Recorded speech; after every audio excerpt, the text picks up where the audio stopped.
I'd like to discuss yung 10 million peso project na children's book.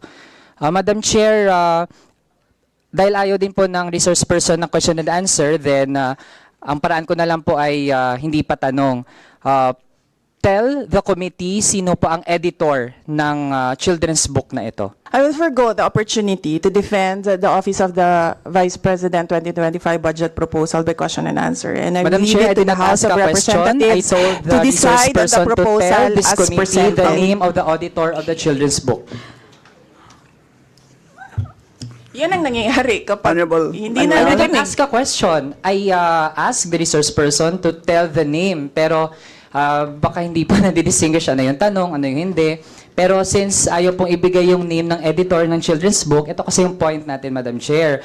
The book contains many errors. Sige po, pakita po natin. Kasama po dyan dahon ng banahaw. Wala naman pong dahon ng banahaw. Baka anahaw po yung tinutukoy. Yung word na sila, dapat po sina. Tapos yung walang awa, dapat nga may hyphen po yan.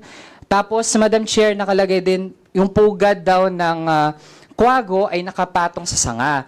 Madam Chair, sabi ng mga eksperto, ang owl's nest, hindi po ay nakapatong sa sanga. Nasa either butas po yan ng mga puno or nasa ilalim ng lupa.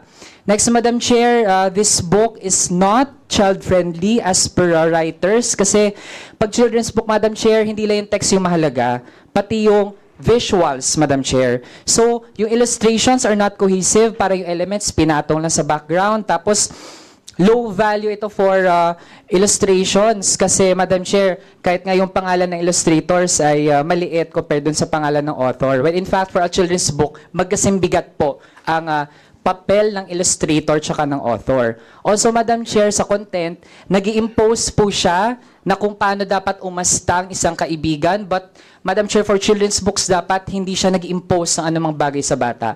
It should be fun.